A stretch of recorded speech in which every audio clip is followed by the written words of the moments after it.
Okay, hi everyone. My name is Tero Kappe. I'm an assistant professor here at the Department of Media Studies. And I want to welcome you to Plasma, Performances, Lectures and Screenings in Media Art, which is a speaker series presented by the Department of Media Studies and co-sponsored by UP Techne Institute, the Department of Geography, Department of English, the Department of Theatre and Dance, and the UP Gender Institute. The series is open to the public and focuses on contemporary practices and discourses in media art and culture. It is my great pleasure to introduce the speaker of today, Susanna Paasonen, who is the professor and chair of media studies and the deputy director of the School of History, Culture and Arts Studies at the University of Turku, Finland. Currently, she is visiting scholar at comparative media studies at MIT and consulting researcher at Microsoft Research. Paasonen is the author of a number of books, the recent one being co-edited anthology called Networked Affect, which came out from MIT Press last year. Paasonen has worked previously as a lecturer in media culture at the University of Tampere, postdoctoral researcher in gender studies at the University of Turku, research fellow at the Helsinki Collegium for Advanced Studies, and as a senior research associate and professor of digital culture at the University of Jyväskylä. As mentioned, currently Susanna Paasonen is professor at University of Turku, which of course is my alma mater, and the place where I graduated from. It has been a privilege to know Susanna and work with her for several years. In fact, when Susanna received her PhD from the University of Turku in 2002, I was in the audience. Paasonen's dissertation was titled Figures of Fantasy, Women's Cyber Discourse and the Popular Internet. The dissertation explores the popularization of the idea of the internet as cyberspace and considers the implications this has for discussions of gender and identity. Subsequently, the dissertation became the basis of a book with the same name.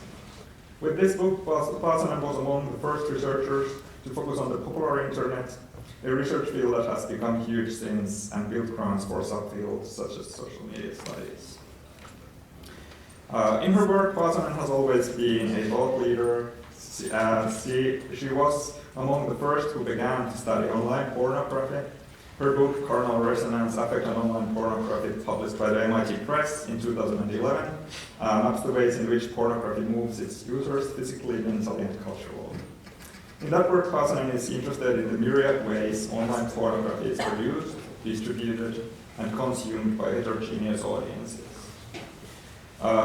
For me, Susanna has always been a mentor. One of the first advices she gave me was to always ask, what is the thing that makes your research unique and the subject worth exploring? Her work always looks for the elements of surprise and avoids stating the obvious or repeating what everyone else is saying. Paasonen's own research subjects exist in the boundaries of our online experiences, whether it is trolls attacking discussion forums, so-called housewives shooting online pornography, or networks in their state of failure. A key concept here is affect, which for Paasonen means gut reactions, intensities of experience, bodily sensations, resonances, and ambiguous feelings, things that cannot be necessarily explained in words. It is my pleasure to welcome Professor Susanna Paasonen to Buffalo.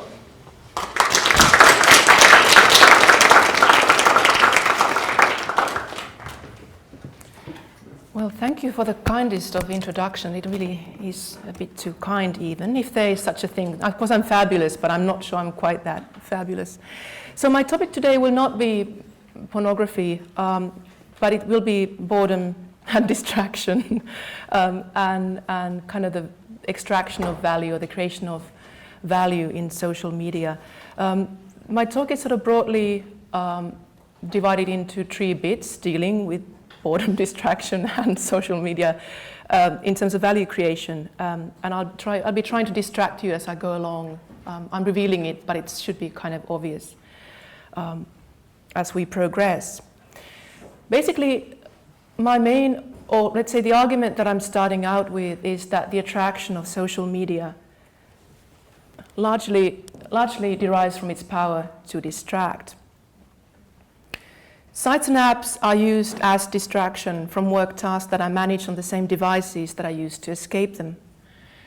Not only do these notifications of new emails, messages, posts call for user attention during other tasks or engagements, but the active desire, quest for jolts of interest, amusement, and diversion drive users to constantly move between different apps and screens or tabs. It's a bit difficult.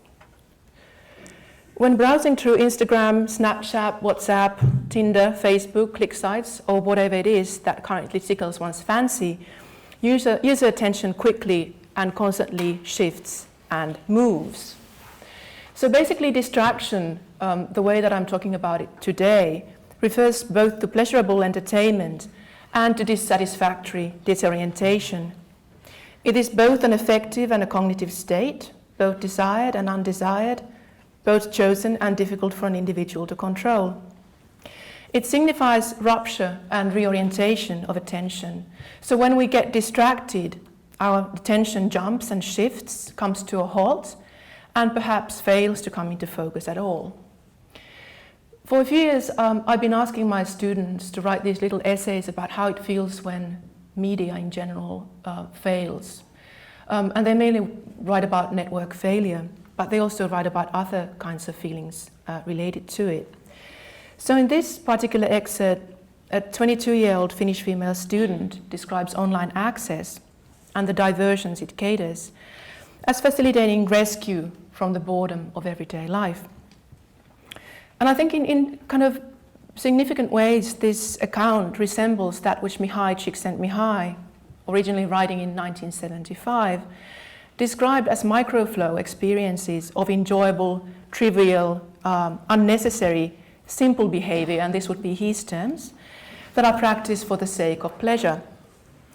Such activities, while largely social in character, facilitate escapes from sensations of boredom and anxiety that otherwise, according to Csikszentmihalyi, lace everyday lives or haunt them.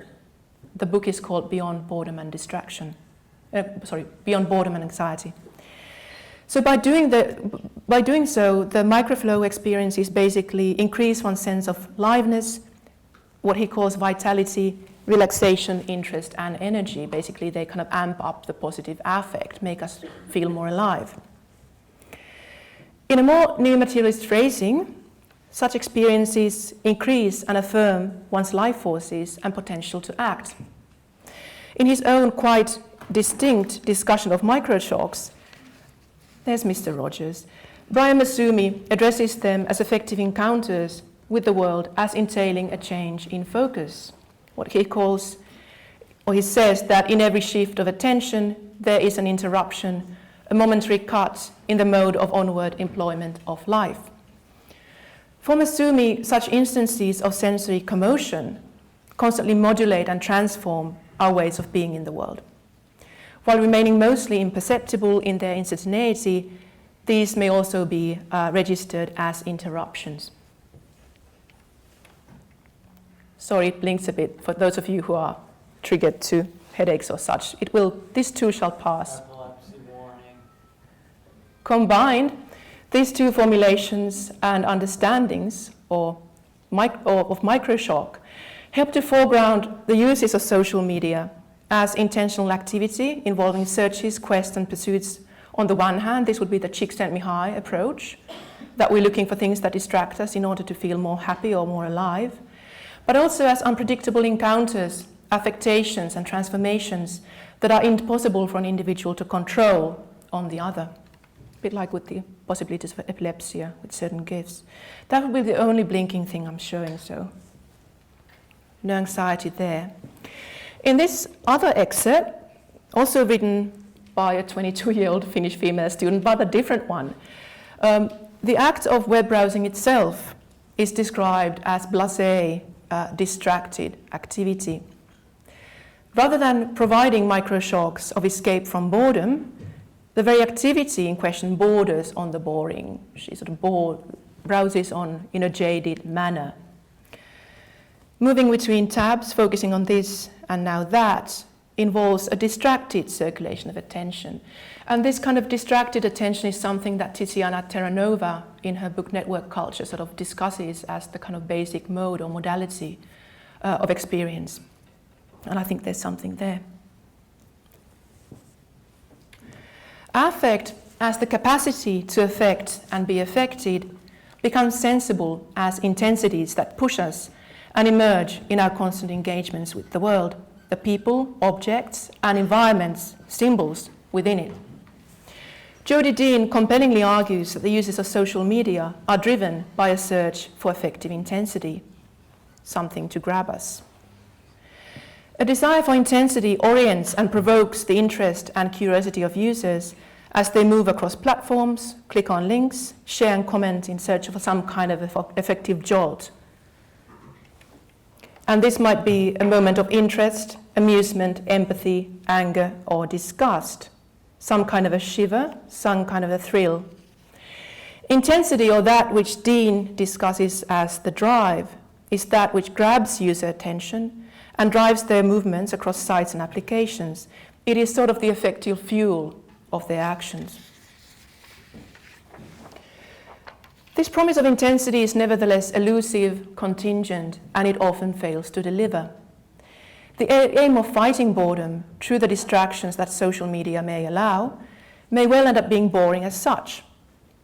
When things are boring, nothing manages to be quite distracting enough. As a mode of experience lacking in intensity, boredom is that where things do not move or stick. Nothing catches attention, intrigues, or tickles. In her epic study of boredom and modernity, Elizabeth Goodstein defines boredom as experience without qualities.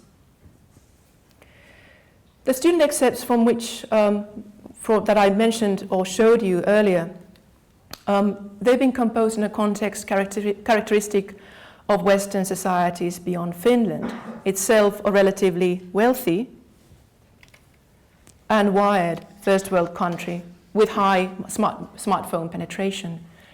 It's a context where online access has become a matter of infrastructure similar to roads, electricity, or water.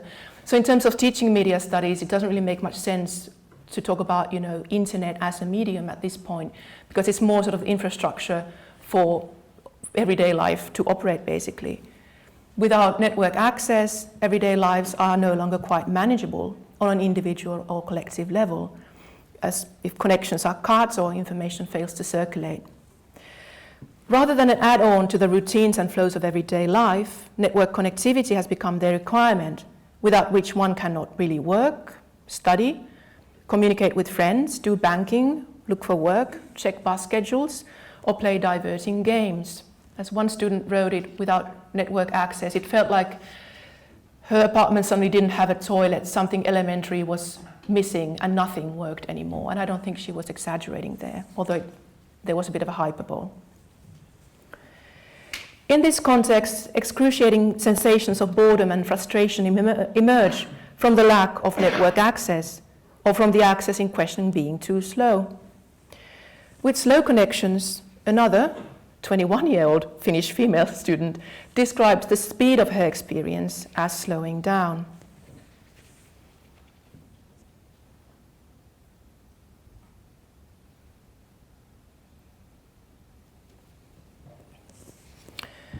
So here, the unbearably slow tempos of web browsing, she's on a train Wi-Fi, and having taken Amtrak, I can sort of identify with that here as well. So this unbearably slow tempo of web browsing broadens into a diminished form of existence, really. The state of mind that she describes is intimate kin to experience of boredom, where, in Rasmus Johnson's phrasing, the present moment seems to be dragging itself along unbearably. It is as if nothing leads up to it and nothing will come of it. For the bored, the here and the now spread ahead as a void, as something void of variety or intensity that would somehow transform it or make it richer. Again, this experience without qualities. The experience is one of temporality, speed, and potentiality coming to a halt. Rephrasing the matter slightly differently, Ben Anderson argues that boredom takes place as a suspension of the body's capacities to affect and be affected through an incapacity in habit. So boredom basically is a matter of life at the risk of lessening, one of diminished sense of potentiality, interest and liveliness. I mean, there are no microshocks here, nothing really grabs. Following Goodstein, boredom concerns a crisis of meaning and meaningfulness. In boredom, as an experience of nothingness, really, things just don't really matter. For Masumi, microshocks are a matter of oscillation in affective intensity, in how things register, grab, linger, resonate, and matter. They are equally ones or issues of temporality. And he writes, I mean, it's a bit complex a sentence, but there's a point to it. So for Masumi, what we perceive is what unfolds from that interpenetration of moments as the coming event plays itself out. We perceive the trailing into the situation of the past, already tending out that situation towards the future of the events having happened. Basically, what Masumi is sketching out here is how we come to experience duration, that we feel time to have an extension beyond the very, very present moment. It's about this kind of interpenetration of the recent past, immediate future, and the ever-shifting moment of present that really is here and is not here.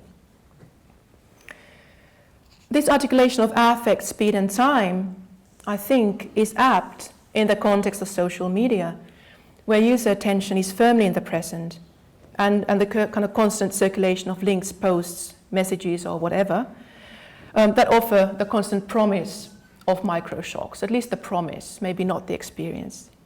But when nothing moves, time may seem to slow down or even to be standing still. So, affective intensity, I argue, is that which makes things matter, that which might make a difference or makes things meaningful, while at the same time, it doesn't really operate. Oh, I'm going ahead of myself now. But at the same time, affective intensity is not something that operates in the realm of meaning per se. Affective intensity is that connection that happens, an encounter as impact that somehow moves us. As Dean notes, the search for affective intensity, a shiver, interest, curiosity, amusement, disgust, compassion, any combination thereof, is that which pushes and drives these kind of trajectories of users from one hyperlink or post to another. Such search for something distracting continues despite, or perhaps because of, the boredom and lack of intensity of experience that browsing in practice regularly involves. There's certain allure, attraction, or even optimism to such quest of entertaining distraction. Even if, following Laurent Belland, it might turn out to be cruel indeed, as aspiration and investments that, while promising to make our everyday lives richer and fuller, are in practice making them much less manageable in this kind of constant quest for microshocks where attention shifts and sort of fades away maybe.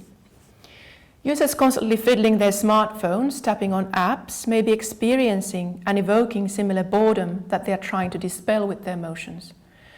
To paraphrase Jacques Derrida, there is something quite pharmacon-like going on here, in the sense that the remedy that is sought out is very much like the poison, or the cure is also the cause of the disease, so to speak. A similar dynamic emerges in an assignment submitted by a Canadian student of gender and age undisclosed for Michael Pettit's class on emotions and the internet. And I'll just let it read you. Let you read it. I won't read it for you.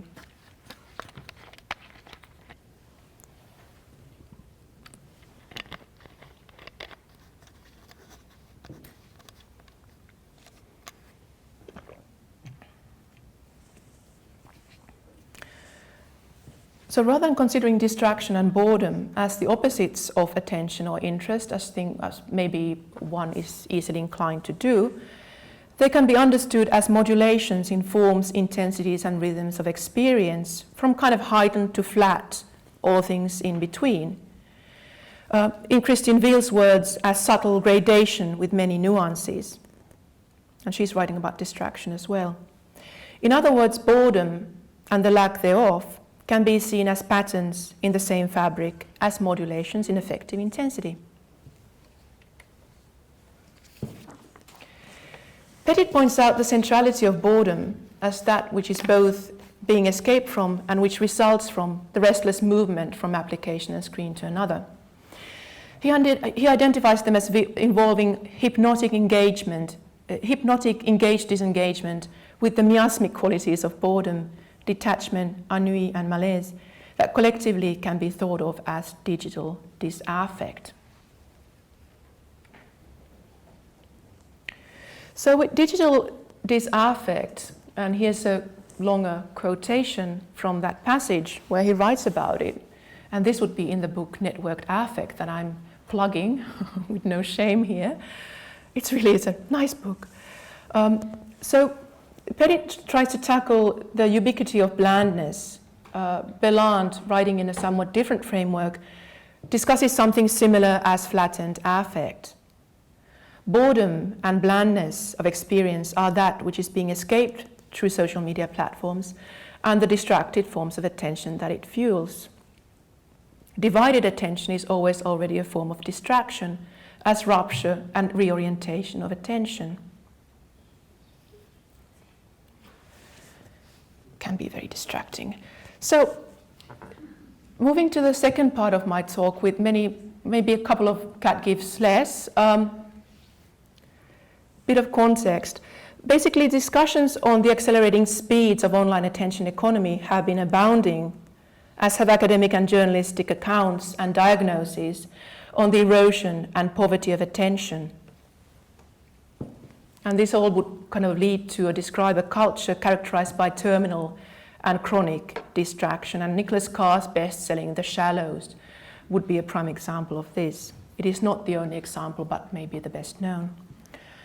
The root of these developments would be the internet, usually, which, especially in more popular accounts, is identified as something of a dementing force.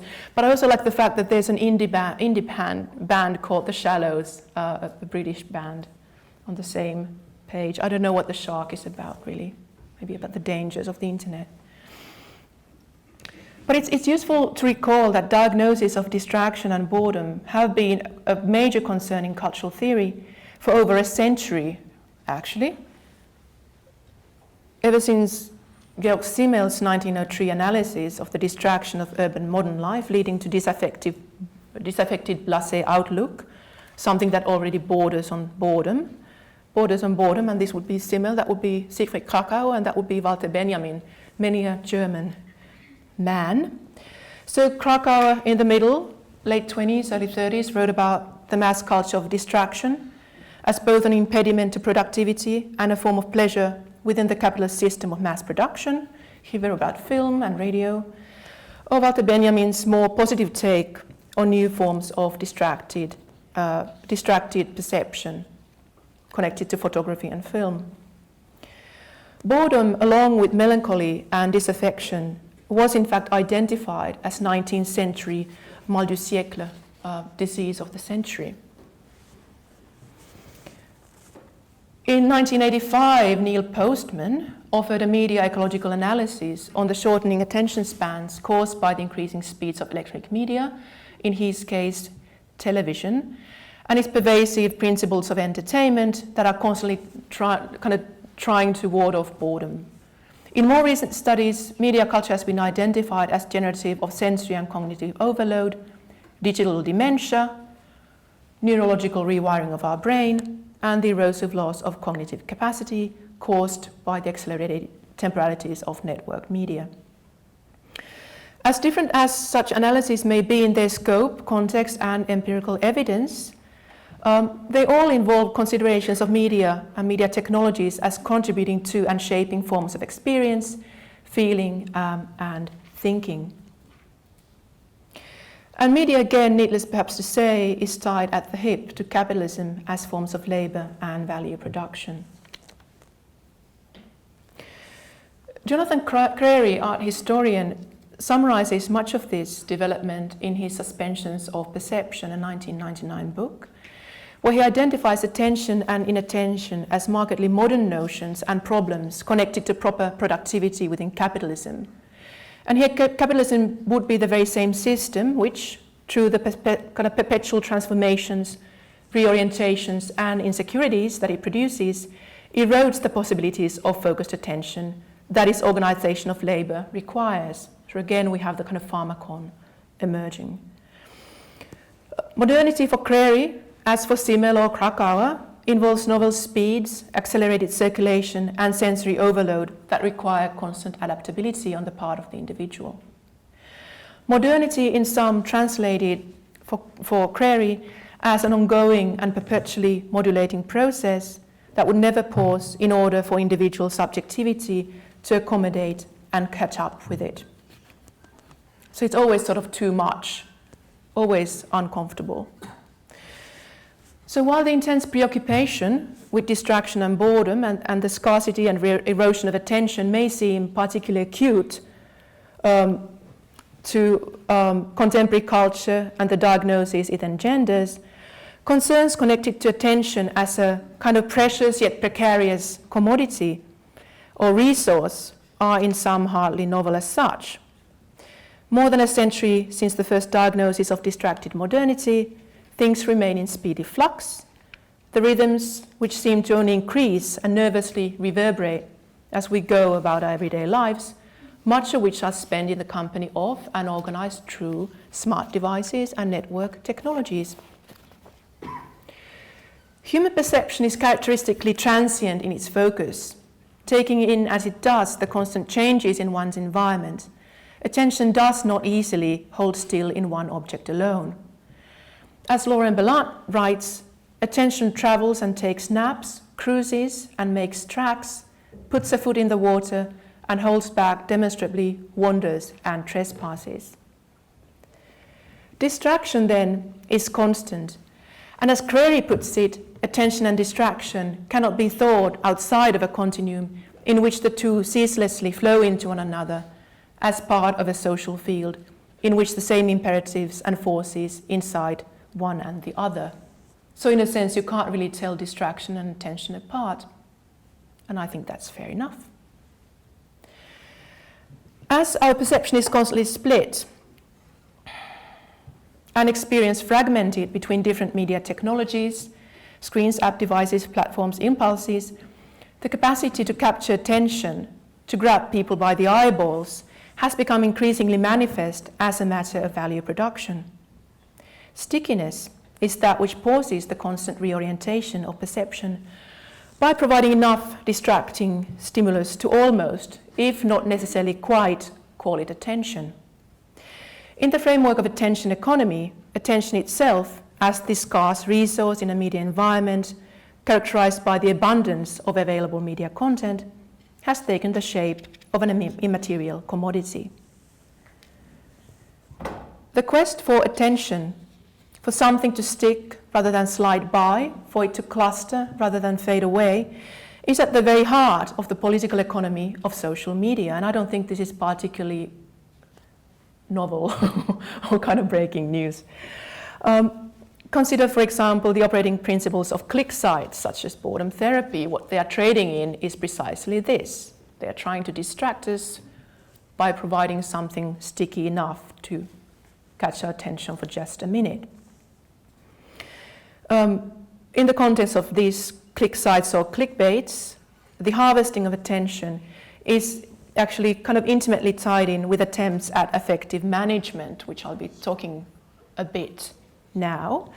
So this is Distractify, a clickbait, and their CEO, Quinn Ho, a couple of years ago in a Business Insider interview, says that the idea basically is to bring people closer to a shared experience and to make people feel an emotion that's universal. There's no agenda outside of that. And of course, this kind of a simple statement is not really that simple, and that modest aim of creating a universal emotion is hardly modest as such.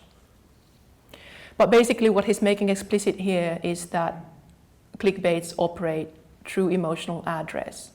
They trade in affect. Social media and click sites in particular cater fast sensations, effective jolts, and foreground quick near immediate effective exchanges between users, for example in likes, in shares, and so forth. These temporalities focus on the present, for example in the form of status updates, descriptive of that which users are doing or thinking this very minute. What's on your mind? What are you doing? This present sense bleeds into the immediate future. If you remember Masumi, or his words that I sort of quoted earlier. So it bleeds into this immediate future as anticipation of events to come, updates, fascinating nuggets of data. Distraction, after all, involves both the present and then the things that are almost within grasp. At the same time, social media sites facilitate and generate both personal and massively collective archives of post images and comments. I mean, big data to be mined, and that will be another topic. In other words, the temporalities of social media constantly move and stretch from the current moment to the future and the more or less recent past. For individual users, social media generates unusual archives that are, in Jennifer Pybus's terms, highly specific, fragmented, and ultimately resist the coherence of a linear narrative. But I mean, this varies sort of about what platform you're discussing. If you're talking about Snapchat, then the story would be different. But here, the case would be Facebook, of course, the middle-aged choice. So events and posts on a personal Facebook timeline layer as this kind of linearly accessible material for future engagement, forming externalized prosthetic memory reserves of occasions, locations, and people. At the same time, Facebook literally feeds back past events to its users, hence making visible tenacity of the data recorded. Users are invited to create summaries of their Facebook year in review, to look back on their top images, so to say, or posts of the year, to watch and share automatically generated videos of their interaction with friends, on a Friends Day, for example. Invitations to look back at posts and anniversaries of Facebook friendships appear uninvited in news feeds, and should the user choose to use the app on this day, they can be reviewed as a daily digest. Reinvoking past events and posts that people may have forgotten, this app, which is not this app, frames all user activities as memories in the making, which once preserved in the database, become eternally accessible for reminiscence. Such automatic feeding back of past user actions aims to increase the affective stickiness of the object and signs, suggesting of social ties, intimacies, moments, places, and settings as ones that have mattered and that will continue to matter once they are put basically back in circulation. The re-emergence of things otherwise buried in the kind of accumulating archives of post events and uploaded photos is an issue of algorithmic serendipity, as Tero Karppi has shown. Facebook aims to cater happy accidents that people may not know to expect and that they do not need to actively search for. It's sort of done for them automatically. In his essay on distraction for the New Yorker, journalist Sam Anderson similarly wrote of randomness as a defining feature of the internet, as it dispenses its never-ending little shots of positivity, a life-changing email here, a funny YouTube video there, ingloriously unpredictable cycles. The feedback loop of these kind of serendipitously revoked Facebook memories aims precisely at such kind of effective modulations or amplifications in the positive register. At the same time, obviously, these algorithmically modulated accidents cannot only be happy ones. The post from 7 years ago that Facebook invited me to look back at when I was composing this passage originally in the autumn, for example, was written when I was breaking up with my partner of 15 years. It's not possibly a life event that I would care to effectively reconnect with, celebrate, and share with others on an annual basis. One might, but I wouldn't. It turned out well, though. In the context of click sites, Upworthy, the harvesting of attention is intimately tied in with attempts at affect management, as already suggested above in the quote from Distractify's Ho, who wanted to make people feel an emotion that's universal. The effective management of click sites largely revolves around distractions of the amusing, surprising, uplifting, sentimental, or otherwise touching kind within markedly positive registers of affect. And this would be kind of the opposite of shock porn sites that I've earlier written about. Dynamics is sort of similar, but it's a different kind of example. I can talk more about shock porn in the Q&A if you want me to, but I won't here. So basically here the uplifting would be shelter dogs, help towards adoption through portraits, to cats exhibiting idiosyncratic habits, artists coining innovative designs, amateur baking projects gone wrong, animals looking like baked goods, last wishes honored, list of beautiful places around the world, an array of personality quizzes and tests. In a well-known incident of 2013, BuzzFeed's book editor Isaac Fitzgerald announced that negative reviews would not be published. Now the logic here was that BuzzFeed, as a clickbait, caters satisfaction. It aims to please, and this aim to please basically forecloses other than positive engagements with literature. In a variation of the old maxim that it's better to remain quiet if you have nothing nice to say, if you don't like what you read, don't review it, or at least do not publish that review because it will make other people, so at least the author, feel bad. The steady accumulation of positive reviews and uplifting links in which the click site Upworthy so famously and successfully specializes provide distractions from the grinding routines of the school, family, and the office. Writing a few years ago Richard Grusin, media theorist, saw social media as aiming to minimize negative affect. For example, through the Facebook like button for a long time, it was the only choice for expressing affect, and it would be in the positive register, while the inexhaustible mass of cat videos available at any given moment promise similarly pleasing sensations of the cute and the amusing. In a world where good news may seem hard to find, such distractions and the effective modulations they afford can be experienced as valuable indeed as these micro-shocks on a level of personal experience, as they divert attention from the constant flows of insecurity, fear and sorrow connected to news coverage of, for example, austerity politics in Europe, not happy news there, refugee crisis, not very happy, global terrorism, climate change, the planet is dying, but at least we have gifts, that's something. Last month, of course, as you all recall, Facebook introduced a more diverse range of reaction options, in addition to the like button, through which users can also articulate sensations of love, haha, wow, sad, and angry. These reaction options translate as markers of attention. The overall purpose is to modulate users' news feeds towards showing more posts that they are predicted to have a positive response to, and hence to identify more granularity in users' engagements with commercial content. And this would be Facebook's articulate aim here. It's not my interpretation, it's actually what they said. Yet by feeding users with more of that which they assumedly like, love, or haha, from distractified, diverting links to animated GIFs or sponsored content, Facebook actually is likely to generate more of the same, and by generating more of the same, paradoxically pave way for flattened affect or boredom by homogenizing accessible content.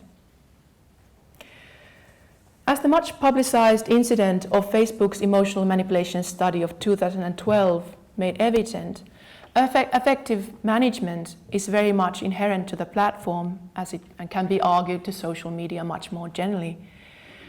This experiment, conducted by a team of psychologists from Cornell, involved experiments with 689,003 Facebook users, an analysis of some 3 million posts consisting of 122 million words by tweaking the algorithms, selecting the content available in users' news feeds to show more or less positive or negative posts.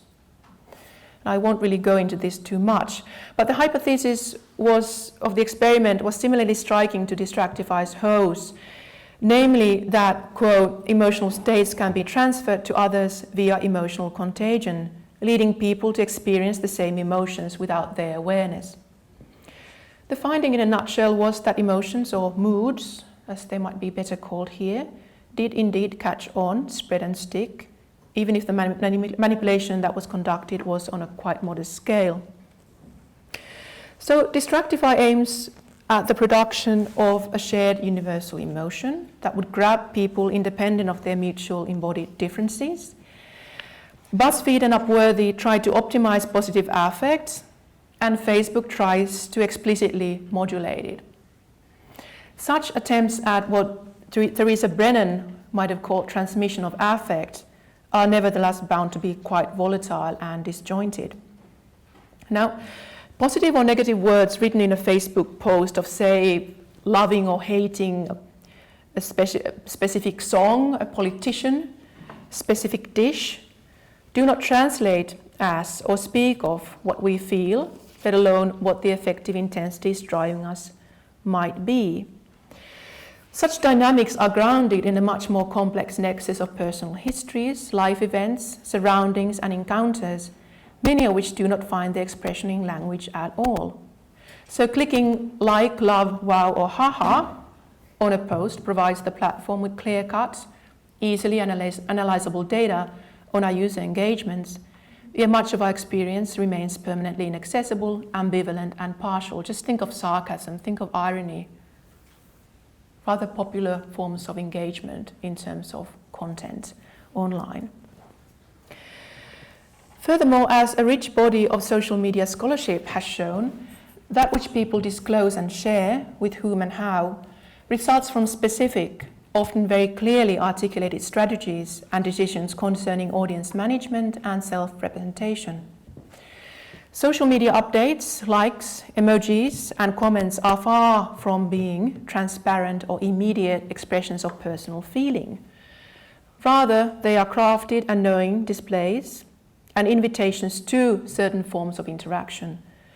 The modes that these interactions can take can be studied by mining the massive archives of the user data. They can be modulated by filtering the content available to us as users. But all this does not, however, afford access to the nuances of experience, social attachment, emotional investment, or affective intensity. According to the OED definition, value refers to the importance, worth, and usefulness, to material and monetary worth, to principles of behavior and judgments over what is important. On the one hand, the value of distraction refers to the generation of monetary value, for example, the value of Distractify as a startup, or for Facebook as the main engine of its traffic. On the other hand, in terms of users, the target audience of, and the kind of immaterial laborers in this all, the value of distraction involves a different sense of worth as intensifications of experience, the clustering of interest, sharp titillation of distraction, potential pleasures of sharing, and the social interactions that it may engender. And here we are back to Mihai Csikszentmihalyi's discussion of microshocks, basically, from 1975. As obvious as the point may be, the attractions of social media are tied in not just with distraction, but with a constant quest for diversion and enjoyment. And this, of course, would apply to all of popular culture. Richard Dyer wrote in the 80s that any kind of power of popular culture is basically dependent on its power to move us, and often in sort of positive ways, but not only. So in terms of the pleasure that popular culture or social media afford, it's important not to equate pleasure with fun. Writing on play, Mikhail Zikar notes how the pleasures it generates, quote, are not always submissive to enjoyment, happiness, or positive traits. The attractions of social media can similarly involve kind of tortuous dynamics of trolling, heated waves of political debate. Just think about the whole kind of exchanges between Clinton and Sanders camps or anything around Donald Trump. Or aggressive collective displays of resentment towards a public figure. I mean, it's not all in the positive registers of affect. What grabs us is not just the happy little incidents or cat videos. The appeal of social media, it can be said that it owes to the intermission of positive and negative affective strands that constantly layer into ambivalent, constantly mutable, and possibly sticky tapestry as attention travels and halts, and as shivers of interest emerge from patterns of boredom. And this is basically why I'm talking about affect rather than emotion, is that there's these kind of unqualified states of intensity that are really often quite difficult to tell. I mean, as with this GIF, it's sort of difficult to say what's going on. Many things are going on. Pleasures as intensities of feeling may be elusive, strained and dark, ambiguous and paradoxical, and this is where much of their appeal lies. Attempts, therefore, to amp up the positive affect within a certain imperative of happiness or peppiness, which is even worse, I think, do away with the constant entanglement of different, often quite indistinct affective intensities as that which makes social media appealing. And as with my study of porn, I'm really interested in figuring out what makes things appealing, what the kind of what the attraction of the materials in question might be. Attempts at mapping and modulating user experience make evident the forms of algorithmic affective governance that social media involve, and here you might want to consult Professor Tero for more detail. Such governance, while involving human intention in setting up the parameters, takes non-human forms in curating the shapes that our sociability may take, what we may see, and in what kinds of constellations. Basically, how we can relate to one another on social media platforms, and how these interactions are optimized for the purposes of value generation. They make it possible to grasp the degree to which sociability in social media is never merely human-born, but rather a complex assemblage or composite of algorithms, information architecture, databases, links and files, as well as the all-too-human investments of money, interest, curiosity, and care. And that's it. Thank you.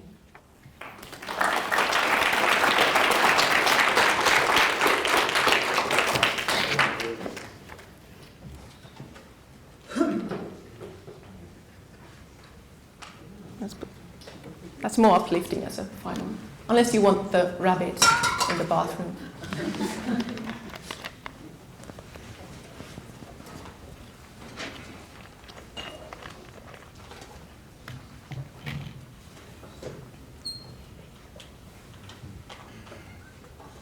Stephanie.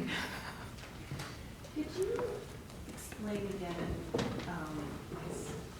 this talk, a little bit more about the relationship between distraction and attention? Because you were saying at one point that they're really the same thing. Basically, Jonathan Crary argues that the whole notion of attention emerged in 19th century with sort of capitalist forms of production, that the whole kind of problem of perception became one because of the forms of attention that the kind of capitalistic forms of labor require, that this kind of focused form of attention that does not come naturally to human beings. It's like, the attention of reading a monograph from cover to cover. It's not something that we are equipped to because, human attention is a fickle thing. So he argues basically that there was this kind of concern or even obsession around attention and the scarcity of attention that was brought up by this new kind of necessities. Both the kind of increased stimulus in the environment, and then which made it difficult to focus, and then the necessity to focus that, for example, working in a factory without cutting your arm off actually required. So actually, human attention would be something that constantly leads towards distraction. So it's basically about what catches attention. And I think in the context of, let's say, clickbaits, what they're trying to do is, they're trying, a bit like me with this talk, I'm trying to distract. But then that moment of distraction actually translates as attention, a fleeting moment maybe. So in a way, they are rather, in the economy of social media, I would say they are rather difficult to tell apart. Because the form of attention that it all fuels, it's very fast and fragmented to start with. So actually it's what Tiziana Terranova talks about, this kind of distracted attention, which I mean for educators is a perpetual problem. You know, why aren't our students reading books anymore? You know, they have this thing with the long text, they get distracted. But at the same time, I mean, it's not the only temporality that we have. People watch TV series in binges, I mean, whole series, and movies are 3 hours long as opposed to, you know, in the good old 80s, they were like 90 minutes, which is quite enough, I think, for most films. So, I mean, that story of kind of the scarcity of attention as leading to this kind of constantly distracted attention, I think it's one part of the story, but there are, I think, multiple kind of temporalities of focus and attention that are going on. But when talking about social media, it really works through this sort of grabbing by the eyeballs logic, which I think, and here I actually think Creary's book is rather useful, because he's saying that there is really that attention is this modern notion and a kind of preoccupation, which makes me feel better about myself and my scarcity of attention these days.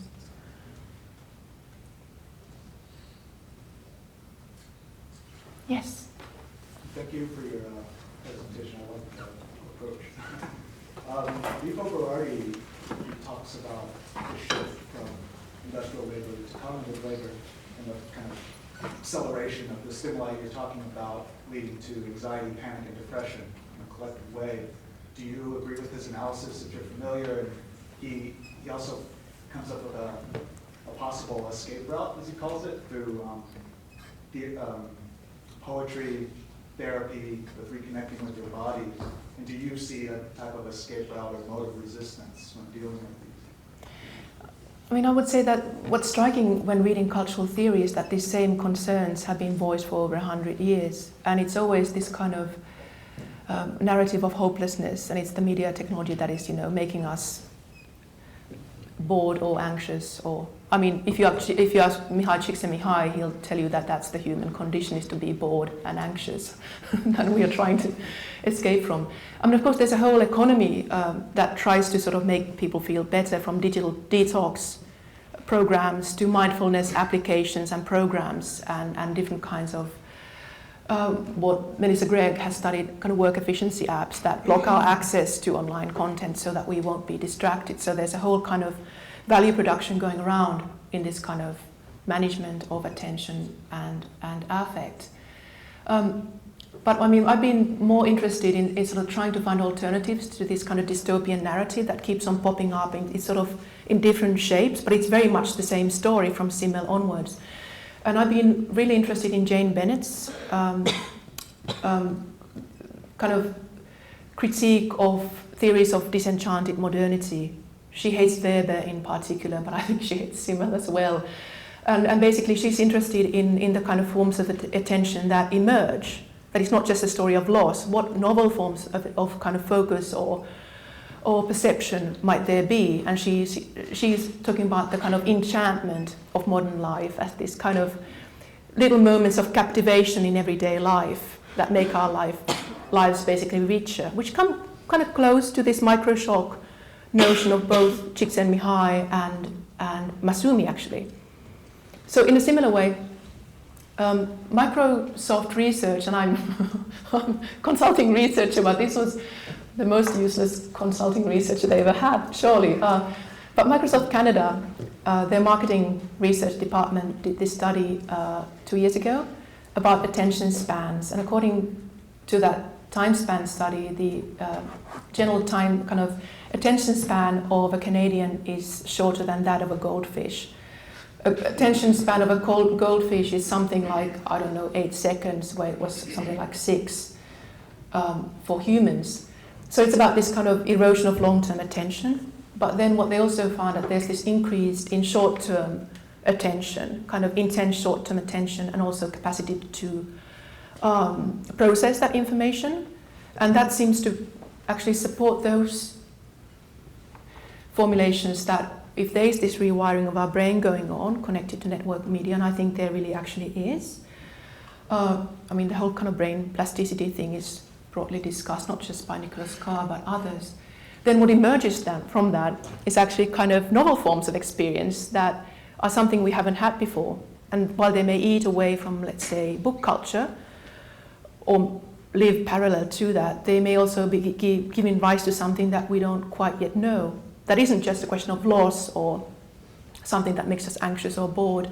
I think being anxious and bored really is the human condition, although Elizabeth Goodstein says that being sort of blasé is more the human condition, being bored is a modern condition, but that's a bit like, who's to say really? I'm not sure I'm answering your question, but I'm not entirely with Biffo there. I think there's more there. Enchantment, yes. So this isn't well formulated, but there's this idea of addiction, right, that people talk about. And I'm not sure if you even use that term, but you certainly talk about these cycles and ways that people talk about addiction. And so you're saying that's been, people have been saying these things for hundreds of years. They've also been framing it in this term of addiction, what you think about that, you think these things are addictive, that people right now are talking a lot about how things are designed to keep you clicking, blah, blah, blah, this is addictive pathology, and it's pathology, and it's bad, blah, blah, blah. Nobody talks about the book pathology. Well, yeah, I mean, if one thinks about internet as a matter of infrastructure, which is what I started out with, it doesn't make sense to be addicted to an infrastructure. It's like being addicted to hot water. I mean, you can talk about that as addiction, but it's basically something that it's what makes your life livable. I have been thinking about the notion of addiction, and for example, the students' essays that I've been working on, they basically talk about being kind of hooked and being sort of addicted.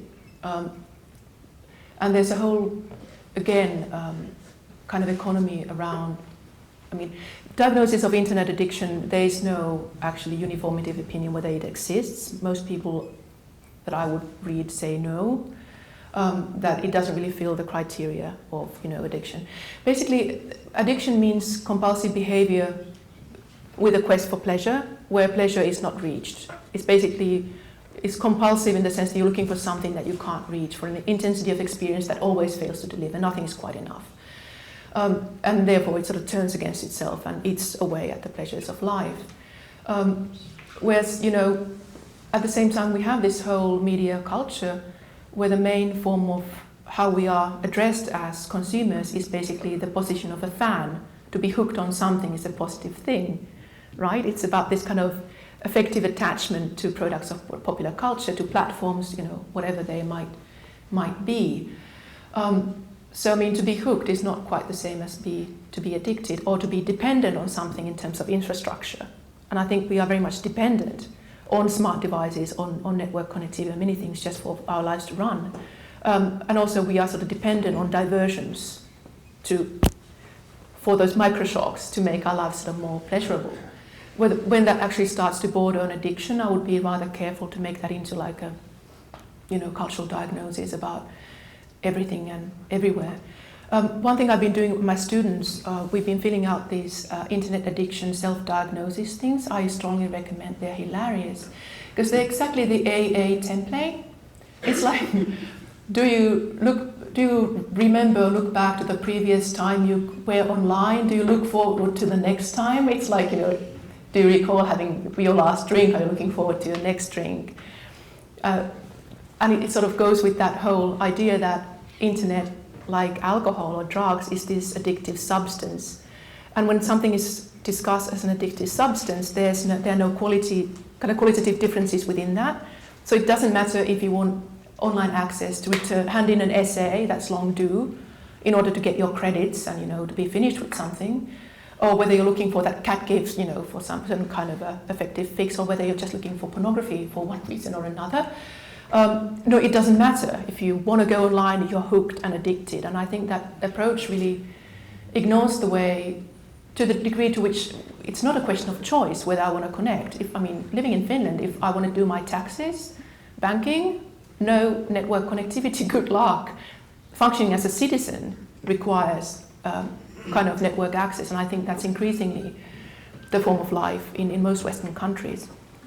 So, there's a lot of, I'm sorry, it's a long answer, but there's so much sloppiness to how addiction gets thrown around as a term, description of this and that sort of both does away with context, and also it does it makes it rather difficult to address those sort of behaviors or experiences that actually are problematic and that hinder people's, way of life. But I would say dependency is something that, applies to us all in one shape or another. Not to be reachable, not to have smartphone, not to answer your emails. In many instances, it's a question of privilege.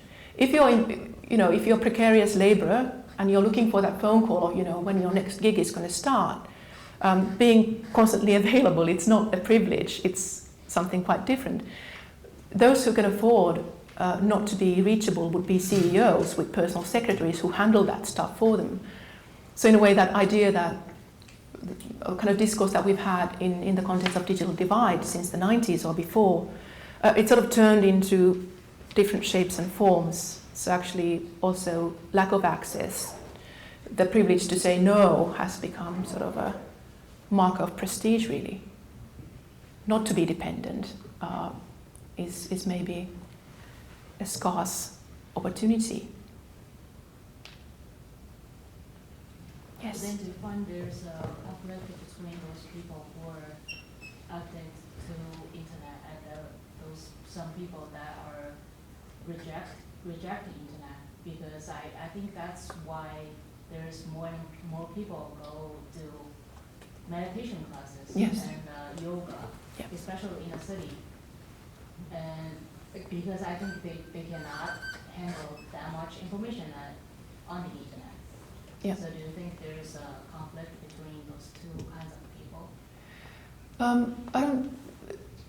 I think it's just a question of how we all try to manage with the rhythms and flows of everyday life as they get organized through network media. And I don't think there's one solution to that. But it's interesting how mindfulness applications, happiness applications, and also mindfulness exercises, how those have become mainstreamed and how mindfulness programs are part. Let's say in companies like Google, they are offered, or at Intel, for the staff to make them more productive as laborers, so that they can keep on reproducing that culture that actually is eating away at their own capacities to act. I've been fascinated by this company called Digital Detox, who offer these kind of expensive retreats where you go off the grid and you do yoga and hiking and organic foods, and then you're returned back to that system again, but it makes it more bearable for a moment. But I think, it's easy to be snarky with that whole economy, but I think it's speaking of a real issue that people have in terms of coping with this constant, not just the constant need of being reached, but also the constant sense that if I'm not online, I'm missing out on something. Be that like the best gift ever, or be that a work opportunity or something else, or just this idea that there's something that will make my life richer. Whereas often, of course, it's a bit of a cruel optimism. There's a beautiful diaries of Finnish teenagers who do not use social media for like a week, and the anxieties of feeling excluded.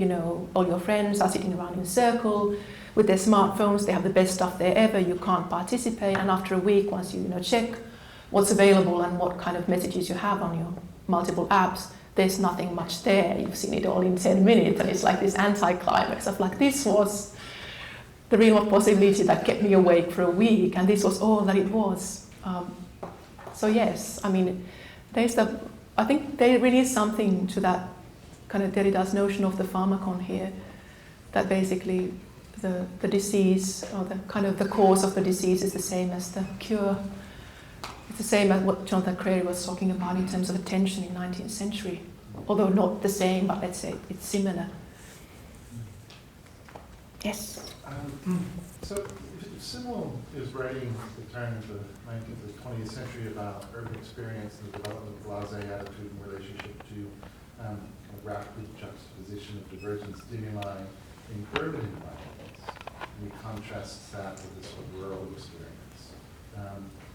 Today, one finds distraction operating within spaces of boredom, such as in the subway car, commuting, or in other urban environments, which somehow are less stimulating than those online environments. And I wondered, in your research, if you've addressed this issue of changing spatialities or temporalities in the way distractions at work in the world today. Yeah, it's basically about this kind of layered experiences, isn't it? I mean, what Shivelbush in his Train Journey book wrote about basically how the kind of about the kind of blasé and boredom of train journey that, you know, provides this stimulus but at the same time bores you, and in a way that became a way of talking about the broader urban experience or modern experience as a speeding up that then sort of, you know, you can't cope with the speeding up, which would be Simmel's argument, and therefore you develop this blasé outlook as a means of coping with it, really. Whereas I would say that in today's environments you have the kind of urban street with plenty much more media around it than it would have had, you know, 1903. But then you also get these multiple screens that people are engaging with as they go along, not just in terms of augmented reality, but really like mundane things. Or exactly if you're sitting in a subway and just the amount of screens that people are engaging with, sort of it's kind of this additional layer to it, definitely. Whether that's an intensification of the same or whether it's a break from that really is sort of impossible to say. But I think what often gets forgotten is that a lot of the stuff that people do, I mean, of course, there's a lot of Candy Crush going on, but a lot of that is really social interaction. So there's kind of theories that, oh, we are distracted and alienated and we don't talk to one another anymore, we just look at our phones. I mean, people are basically managing their social lives. I mean, for example, you might have, as I have witnessed, you know, kids sitting around in a room or with their smartphones, and you might think like, what a sad existence, that's their way of being with their friends after school. Actually what they're doing is they're, you know, gaming together. So it's like this extension to the physical thing. So again, I mean, what bothers me about Simmel and many similar diagnoses is that how does he know how rich the life was in the kind of, you know, Gemeinschaft society? All these theories of modernity are talking about, you know, this kind of lost life of richness they have never been able to experience. They'd assume that there was this kind of, you know, pastoral kind of heaven of richness and family ties when things had meaning, and suddenly it's all meaningless. Whereas there's no way to verify that actually, and there's no. I would say that life in a, you know, 18th century German farmhouse probably was rather boring. I mean, I'm sure there were moments of boredom before sort of capitalist production technologies ruined it all. I think this kind of blasé experiences or lackluster feeling were not just entirely created by capitalism, although we can blame it for many things. A different form of boredom, maybe. I would imagine that boredom and anxiety really always have been rather present. Just in terms of how our perception works as this constant quest for something out there, be that like a bird in a countryside, I don't know, but something diverging.